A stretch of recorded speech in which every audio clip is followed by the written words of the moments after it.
Good afternoon. I'm George Latimer, Westchester County Executive. It's Monday, November 7th, and this is our Westchester Weekly Update. I'm here. I'll be joined by Deputy County Executive Ken Jenkins in a couple of minutes, and we have as our municipal partner guest today the mayor of the village of Rye Brook, Jason Klein. And he'll be here to talk about his community located on the Sound Shore, right near the Sound Shore and the Connecticut border. We're going to cover a few issues today. Should be a fairly short report. We will touch on tomorrow's election, which is at hand. The fact that a couple of days later we'll be fully releasing the county budget, talk a little bit about what we expect to be there. We've given some of that information out over the last week, but we'll try to give a little more information in anticipation of Thursday. We have Veterans Day coming up, and we'll talk about some of our programs as we start to get into the winter weather. It is very warm and balmy right now. It feels as if it's the middle of June, a very unusually warm November. But before this month is over, we'll feel the bite of winter, and we want to talk a little bit about some programs for the cost of heating that we hope will be helpful, even as we look at some increase in prices. The municipal partner that we have today will go right off the bat. Jason Klein is the recently elected mayor of the village of Rye Brook, and Rye Brook is located within the town of Rye, and this gets very confusing for people that don't live in that immediate area. I live in the city of Rye, and the Marquis de Sade created all these differentiations between Mamaroneck, Rye Neck, Rye City, Rye Village, Rye Town, Rye Brook Village, Rye Town. Suffice to say that it evolved. It wasn't created this way from scratch. But the village of Rye Brook, 10,000 strong, has been in effect since 1982 and has become a very vibrant community, very attractive for young families, and it's got a very strong footprint in that Sound Shore region. So we're very happy to have the mayor with us here to talk a little about all things Rye Brook, the Honorable Jason Klein. Mr. Mayor, thank you for coming. Thank you. Well, thank you, Mr. County Executive, for having me. So the village of Rye Brook, as the county executive pointed out, is a relatively new village, just founded in 1982. So we're just on our 40th year. And we just in this latest census did hit 10,000 residents, which we were very excited about. We are mostly suburban community, mostly residential community. We do have some office parks within the village, as well as a downtown area with two shopping centers, the Rye Ridge Shopping Center and Washington Square Park, which is partially in Rye Brook, partially in Portchester. We share a border with Portchester, with the town of Greenwich, and as well as with Harrison.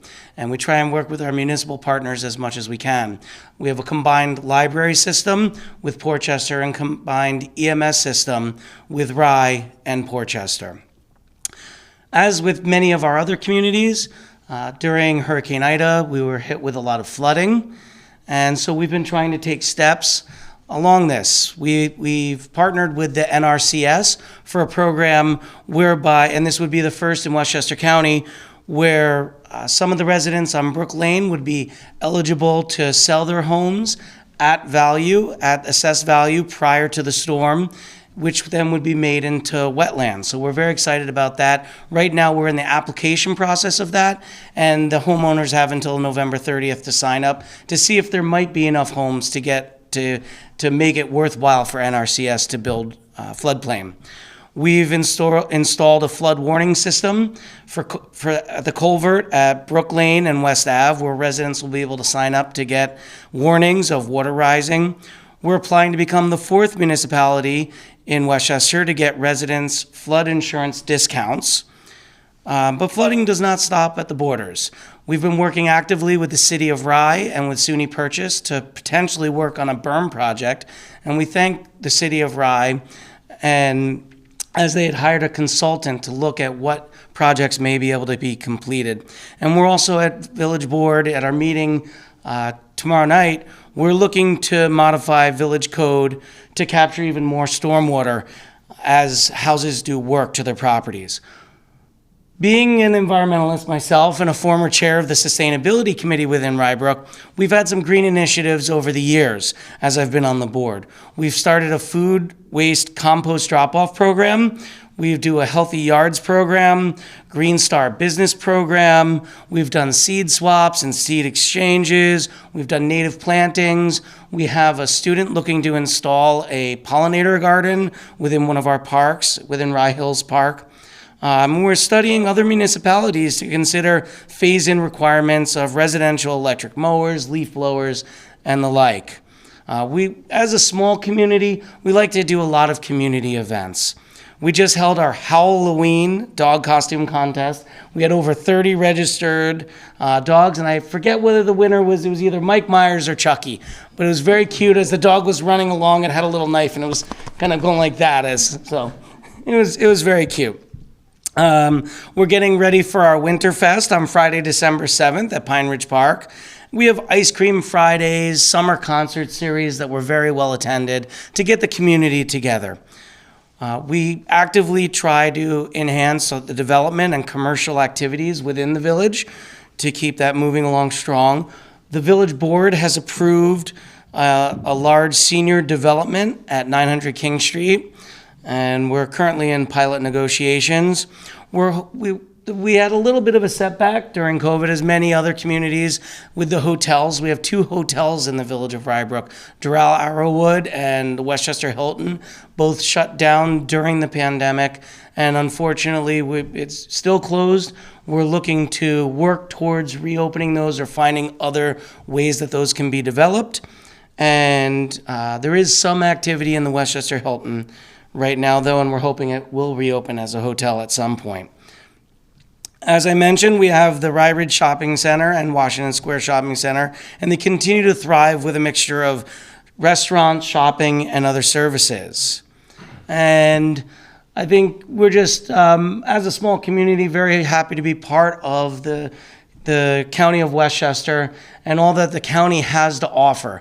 Conveniently located in Rybrook, we're near the Portchester and Rye train stations, easy access to highways to make it easier for our residents to access all of the great things that Westchester County and the surrounding area have to offer. So thank you very much for inviting me up here and letting me talk a little bit about the village of Rybrook. I really appreciate it.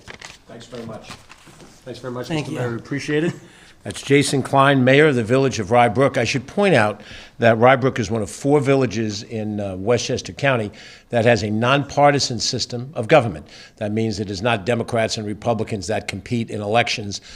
So the mayor and his 4 colleagues that serve on the village board do not serve with partisan affiliation. I might also say it's one of 4 communities for which there's no compensation for being an elected official. I served as a councilman in Rye City many years ago. That is another one of the communities. So there is no salary that the mayor gets to be mayor. There is a village administrator, Chris Bradbury, who does a very good, effective job, and he manages the village government day to day. But the service of Jason and his colleagues come without compensation. I should also point out, because it's been a question that's been raised many times, and we've addressed it every time it's come up in public, but it seems to circulate around the internet unlimited number of times. The Rytown Hilton and Arrowwood, both of which served as functioning hotels, are both at present empty. There are no residents of any sort in those buildings. There is a maintenance presence in the old Rytown Hilton, because the owners, as the mayor said, do plan to renovate the building and use it in some capacity, perhaps as a hotel, more likely than not in some other capacity. The Arrowwood is completely shut down. They are closed to public occupancy, but the rumors that they're used as a place for housing any individuals is false. The local police departments check these things routinely. I don't know how you stop a falsehood from traveling around the world. Somebody asserts that it's absolutely true that people are being housed there when they are not. But nonetheless, I want to make sure I address that and let sure everybody knows. Thank you, Mayor Jason Klein, for being with us today. So we'll go to our regular issues that we want to touch on, and I'm going to ask Ken Jenkins to join me here as we go through a few things. First of all, we talked a little bit in the last couple of weeks about the coming 2023 county budget.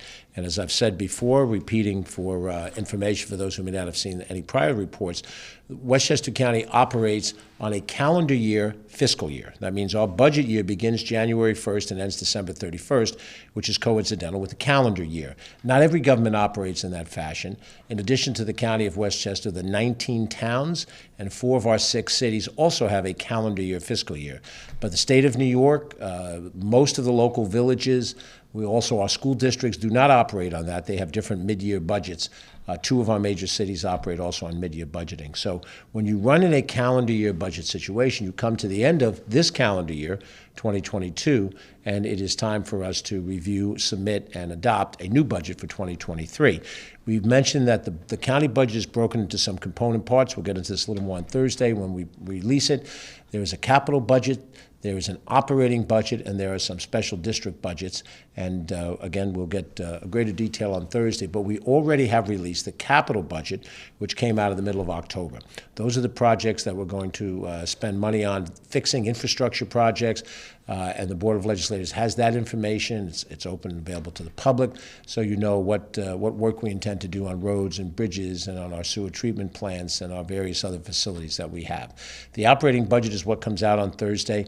We've already indicated that in that operating budget we will be cutting the county property tax levy for the fourth straight year. This year, an amount of $6 million is what's being proposed to the legislature. They will discuss, debate, and finalize.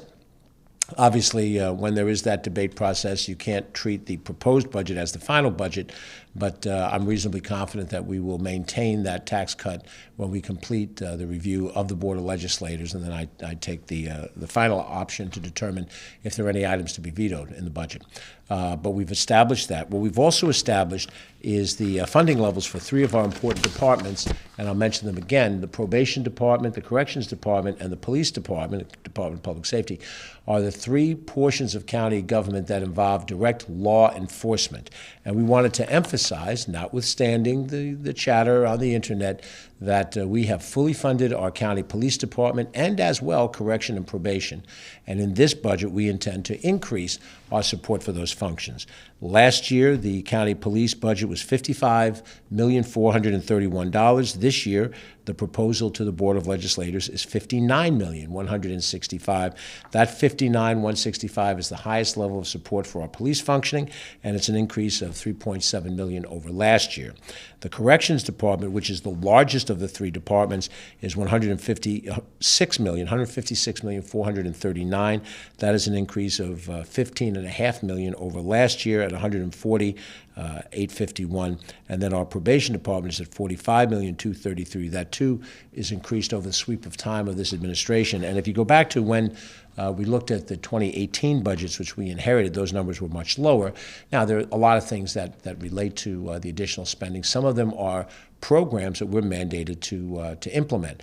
Raise the Age, as an example, passed by the state legislature, requiring a segmentation of 16 and 17-year-olds in incarceration. They can't be in a standard county jail with others. Those were 18 years of age and older. That requires an expenditure of money that raises the overall spending in the Corrections Department just to provide that particular function. And there are other examples of that in all three departments. But we've revealed that information as we have our upcoming tax rate, and we expect to go into some greater detail on Thursday when we're with the Board of Legislators, and we talk about this in some detail. But we also did share that in the 2023 budget that there was no borrowing for tax certiorari reimbursements, there was no borrowing for pension costs, and there's no use of our reserve fund balance. So in essence, we've balanced the 23 budget as it is proposed without having to go into our savings account to pay for our ongoing expenses. That would be the equivalent of going into your savings account if you go into your reserve fund balance.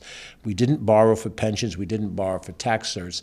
That is like borrowing money to paint your house, knowing that you're going to pay the money back with interest and you're going to have to paint your house again.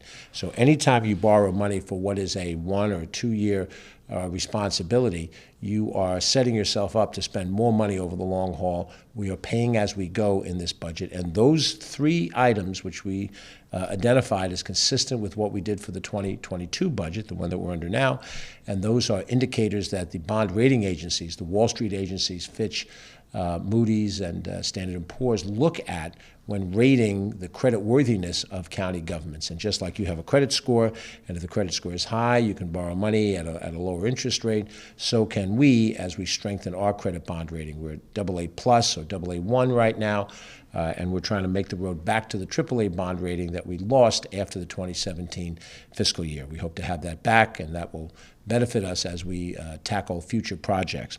All of those things we've shared already publicly. We'll share more as we get to the Thursday announcement. And then at that point, we're going to have robust dialogue through the Board of Legislators as they have the Board of their Committee of Budget and Appropriations review all of these different things, ask questions of the administration. Ken and I both at various times in our career have chaired the County Board of Legislators. We've been individual legislators, and we've asked those questions on behalf of our constituents and in general. And so now that belongs to Catherine Borgia, who's the chair of the board. Vidat Gashi is the chair of the Budget and Appropriations Committee. And that will be what happens from November 11th forward through the December adoption of the budget, which we, as I said, expect to be on time. So we're hopeful that that will be a very solid budget. What we propose in the capital budget has already been discussed, a host of different projects. Some of our parks will receive additional money. Hilltop Hanover Farm and Environmental Center will receive additional money. Cranberry Lake Preserve will receive additional assistance. We have plans to repave a part of the Bronx River Parkway, Central Park Avenue, and Yonkers-Greenberg, get some additional money out of the capital budget. It's a long list of different things to be able to look at and to go forward.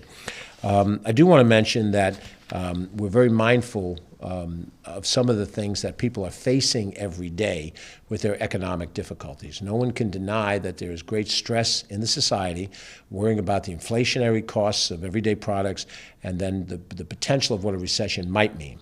We are not in charge of federal fiscal policy. We don't determine how the Fed is going to handle money flow, but as county officials, we have a responsibility to deal with people from our level of government, which is why we have proposed a fourth straight year of a property tax cut. And it's also why we've done a couple of other things that we hope will be helpful in the process. We previously announced that as we did over the course of the summer, we are going to lift Beeline bus fares for the period around Thanksgiving, the Saturday before Thanksgiving until the Sunday after Thanksgiving. Beeline buses will again be free of charge, and we will do the same thing at the Christmas time period, and there it'll be a 2-week period of time that will include Christmas and will also include New Year's. And in doing that, we hope to be helpful. We also have proposals that involve dealing with lifting sales tax on our home energy costs. That begins December 1st. We'll go through the months of December, January, and February, and it will cover lifting the county portion of sales tax for any home energy purchases that you may make. Normally they're subject to sales tax, and that's whether you heat with oil, natural gas, propane, electric, coal, wood, whatever else that you buy a product of that for which there'll be a tax on it. We're lifting that, and that should be some savings and some help. So that is an economic element that would help us if we go forward. I want Ken to cover a separate program called HEAP, which is also available for homeowners, and then we'll talk a little bit about some of the other programs that we're working on. Ken. Thanks, George.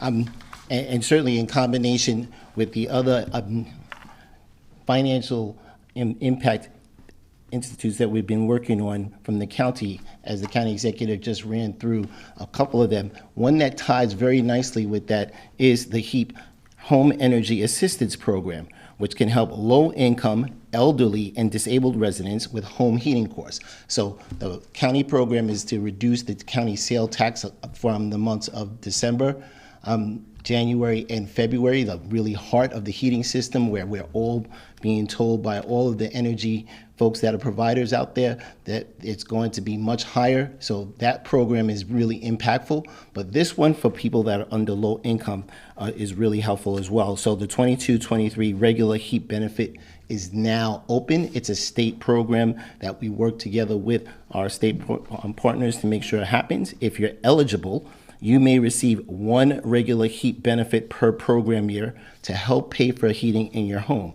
Your eligibility and benefits are based on your income, your household size, the primary heating source, and the presence of a household member who is either under age 6, over age 60, or permanently disabled.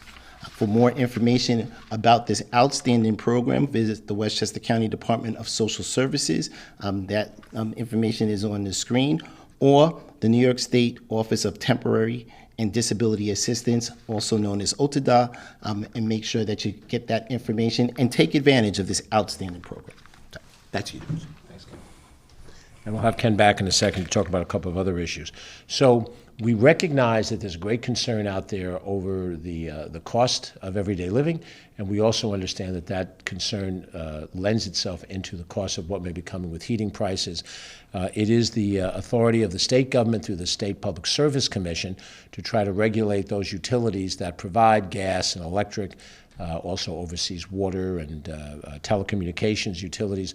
But from the county level, lifting the sales tax on home heating products, just as we lifted the sales tax on at-the-pump gasoline during the peak period of the summertime driving season, represents what we can do to address the issue. And in the same way, we try to address the issue of crime by having additional funding for police corrections and probation. So it is not anything other than understanding what's on people's minds and trying to respond to it within our lane as county officials, rather than trying to show a lack of interest in the things that people are really talking about that they're concerned about. We want to highlight a couple of other things that we think would be helpful to know. We have made a major effort in this county to try to deal with recycling and to try to take waste products that are difficult to dispose of and make it easy for the homeowner to be able to dispose of those things. So I'm going to mention that we have another one of our recycling days, household recycling days, upcoming. It's going to be up in the northern part of the county in Peekskill at the Charles Point Resource Recovery Facility. That's located on John Walsh Boulevard in Peekskill. And for people who live in the area of the village of Buchanan, the town of Cortland, the city of Peekskill, not too far from the town of Yorktown, up the line a little bit from the town and village of Ossining, in that area of the county, this Household Recycling Day is going to be very welcomed. You can go there from any part of Westchester County. You do not have to be limited just to those communities, but nonetheless, we do try to rotate these around the county. This is the 5th HRD event of this year, 5 of them, and that's an increase over what we had. They were actually discontinued prior to our administration taking over. We reestablished them, and we reestablished it with, I think, 3 a year. And now we're up to 5, which we think is a good number to try to reach people. There's a long list of things that you can dispose of at this Household Recycling Day, but these are things that you can't dispose of in the normal way.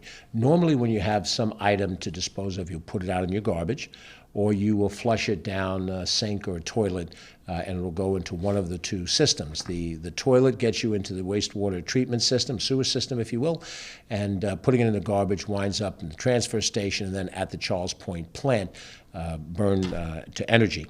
In some cases, there are products that cannot be disposed of in either of those two fashions. They can't be treated properly at the sewer treatment plant before they're flushed out either to the Long Island Sound or the Hudson River, or they can't be burned without giving off certain toxic elements. And so therefore we have to have a special disposal of these items. We have a permanent facility. Its acronym is the HMRF, MRF, Material Recoveries Facility, and the H for household. And the HMRF, located in Valhalla on Woods Road, sort of opposite where the county jail is open from Tuesdays through Saturdays on an ongoing basis for this, but you'd have to drive there from wherever you are in the county. So we have these household recycling days, and we rotate them around in order to make it easier for people to dispose of the items. The items are many and varied. They include household cleaning products. They include most automotive fluids, flammable liquids, things like kerosene, lighter fluid, turpentine, metal, jewelry, furniture polishes and waxes, wood preservatives, fertilizers, pesticides, insecticides, herbicides, photographic chemicals, swimming pool chemicals. There are batteries, textiles, latex and oil-based paint, fluorescent light bulbs, fire extinguishers, propane tanks, any device that contains mercury, like a thermometer or a thermostat, electronic waste, out-of-date, unused televisions and computer monitors and towers and so forth, medications that have expired, whether they were over-the-counter or prescription, personal documents for shredding are also disposed of at these times, tires. So there's a wide range of things that you can bring to the Household Recycling Day. The date scheduled for the next one is coming up within the week. It's going to be this coming Sunday, November 13th, from 9 a.m. to 3 p.m. Again, it's at the Charles Point Resource Recovery Facility on 3 John Walsh Boulevard in Peekskill. It's easily accessed off of Route 998, the sort of limited access highway that links Peekskill, the heart of Peekskill, to the north down to Ossining in the south. and easily reachable. 9A takes you there from other parts of the county. You're welcome to come to this event. Make a note, Sunday, November 13th from 9 a.m. to 3 p.m. at the Charles Point Recovery Facility. That's our recycling day. Now, in terms of recycling, we've done a lot of work to try to increase recycling and make it easy for us to dispose of things. We have a few statistics. Ken, please share with us what we've just been given as a report. Awesome. Our outstated Department of Environmental Facilities controls the dates for all of our recycling efforts. So over the past 20 years, the amount of residential solid waste disposed in the county's refuse disposal district number 1 has decreased by 21%. So everyone in Westchester County is not in the refuse district. You'll see that if you pay additional taxes for it. Some of our northern municipalities have a separate carding service that ends up on a path that's different from ours. But after peaking with 495,659 tons in 2003, the amount of residential trash was reduced to 390,000 tons in 2021. That's a reduction of 105,000 tons of residential waste. Over that same period of time, everyone would recognize that the county's population grew about by 7%, adding more than 64,000 residents. So we have more people, but we're doing a much better job, everyone together, in reducing the amount of waste. So during that time, the county consistently posted an annual recycle rate of at least 50%. Far outpacing the national average of 32%. And that's obviously a combination of things that happen. County executive's leadership with all of the team, certainly operational folks, Joe McDonald and the team from DEF that have done a wonderful, wonderful job. It's a testament to the county's Department of Environmental Facilities, Commissioner Vincent Kopicki, Deputy Commissioner Lou Vitrone, Deputy Commissioner Erin O'Shea, as well as Assistant Commissioner Melissa Rotini, and all of you in Westchester County to have understood the importance of participating in that. And as the county executive said, those household recycling days came back under this administration because it wasn't just the HMRF alone, which you do need an appointment to go to, but going around the county to make sure that everyone had the convenience of being able to recycle everything. And paint was just added on in the recent future, the recent past. This year, we added in paint. So this is actually the second time that we're able to take those paints from your home, you bring them in. You don't have to dry them out. You don't have to do the things that you had to do before to dispose of them in your regular waste.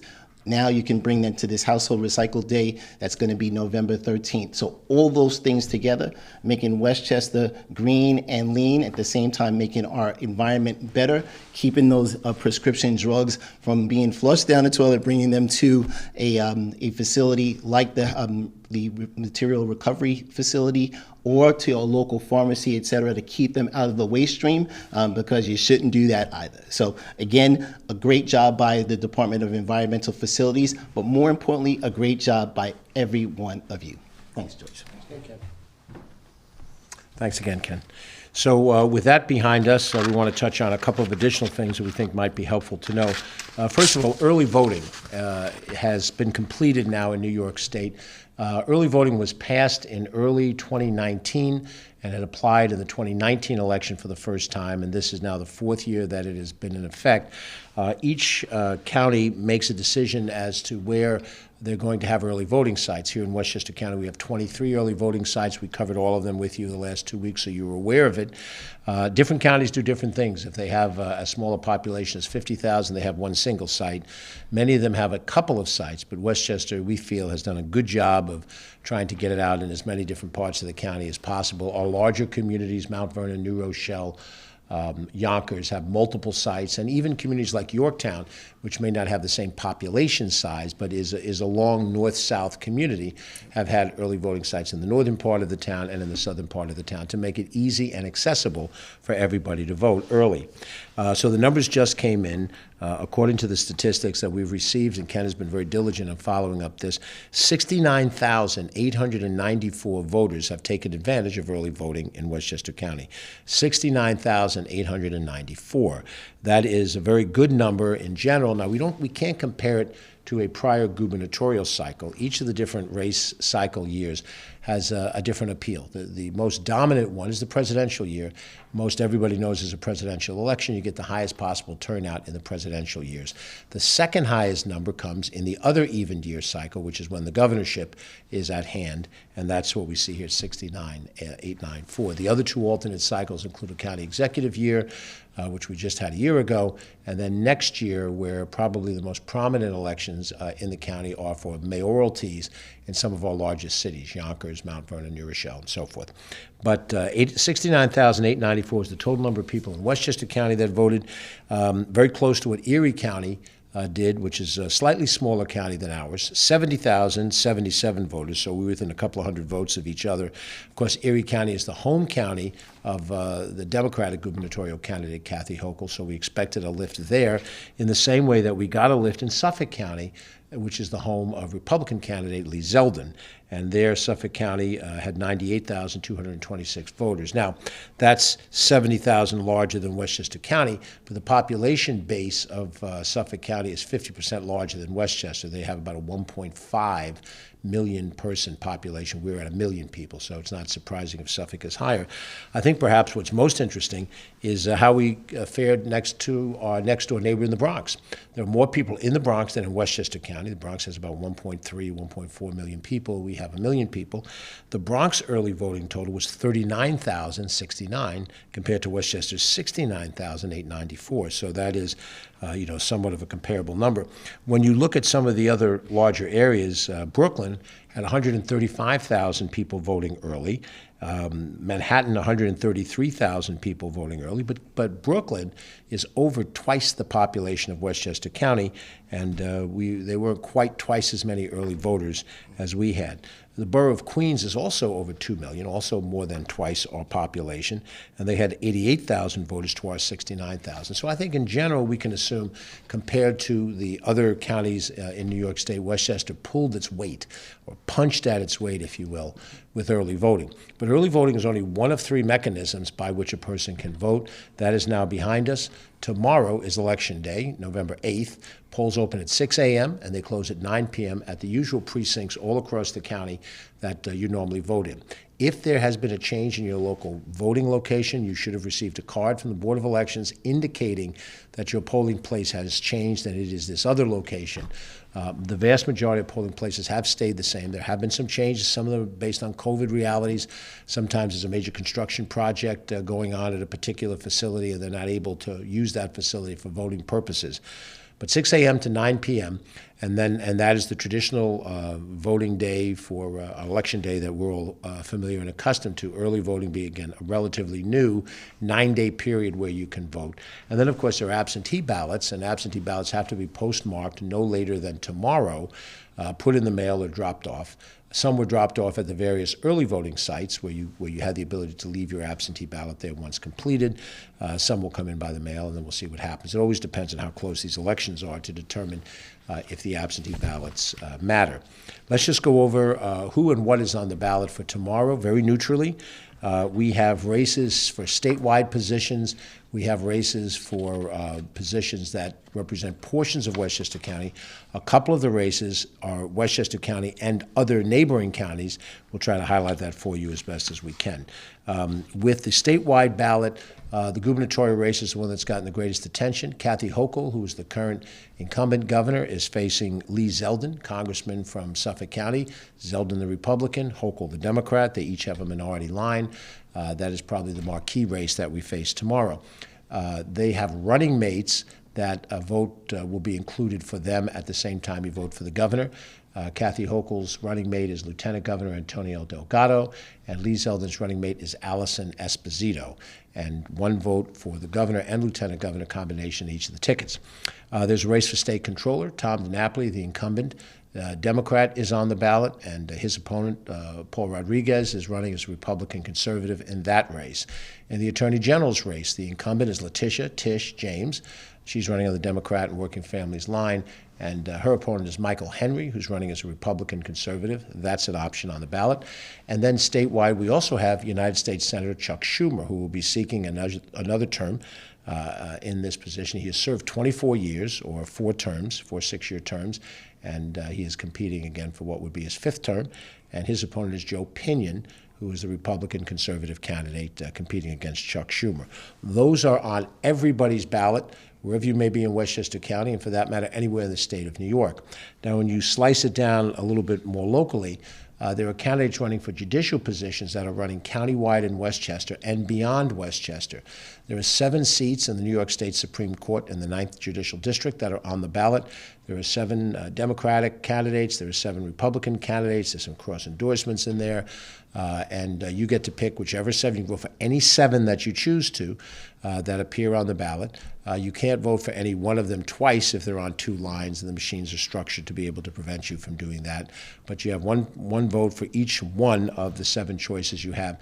The 9th Judicial District is all of Westchester, but it is also Rockland, Putnam, Orange, and Dutchess counties. So all 5 of those counties make up the overall jurisdiction that those 7 judges are competing in.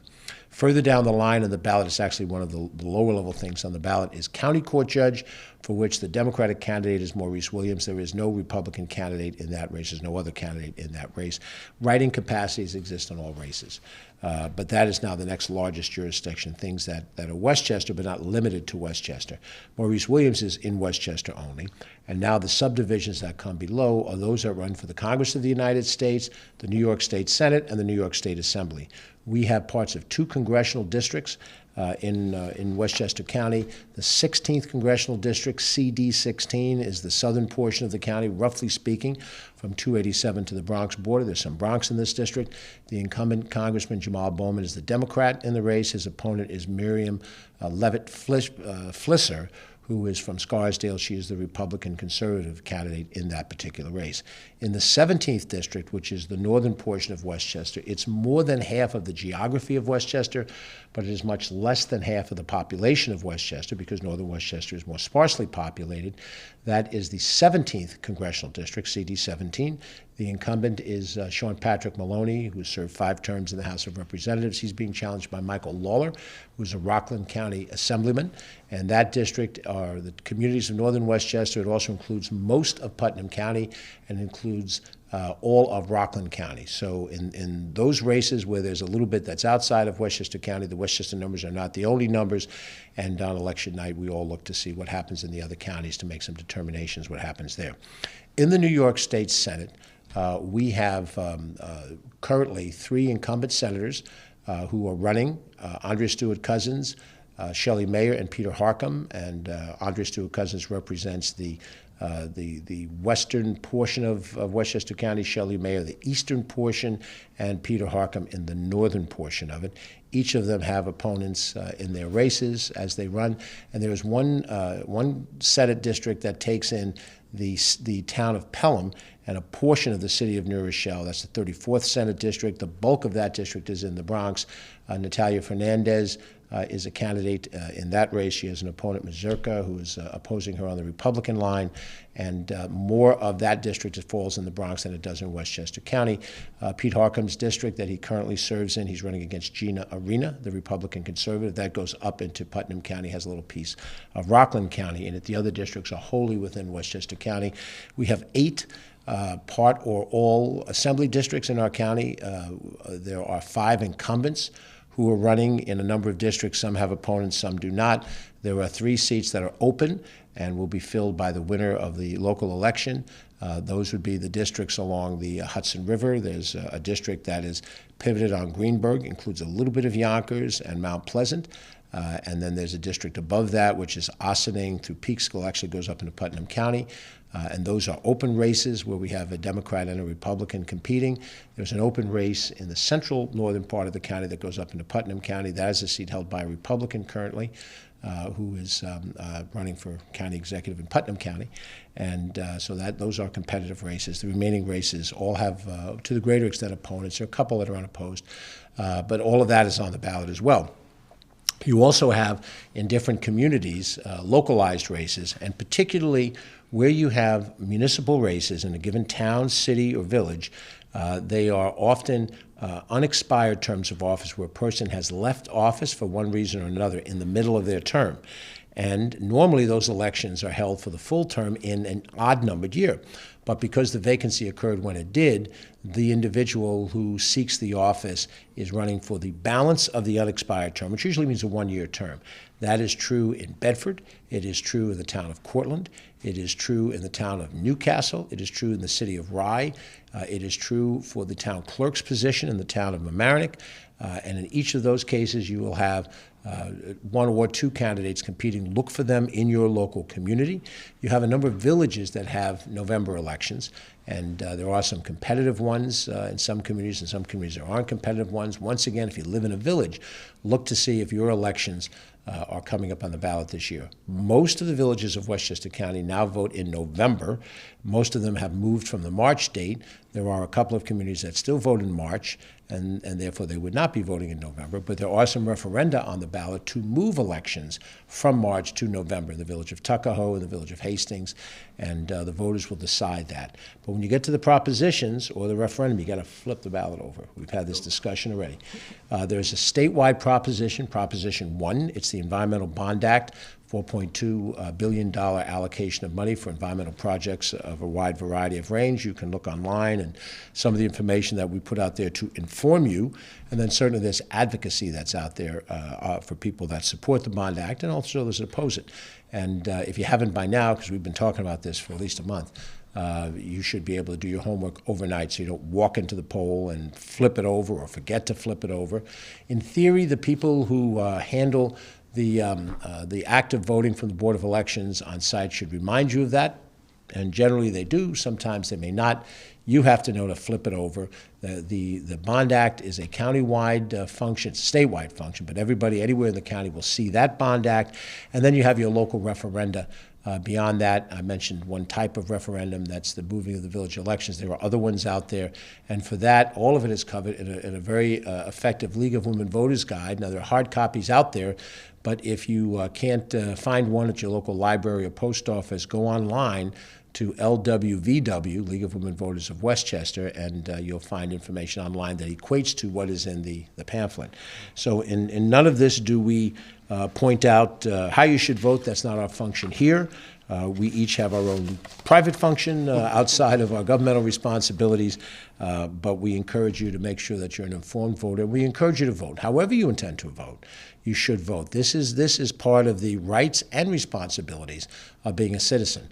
And many people generalize, that all people in public office are corrupt. There's no difference between them. Well, people have their opinions, but the one thing that is true is the person who winds up with more votes after tomorrow's elections are tabulated, that person will be in a position of authority.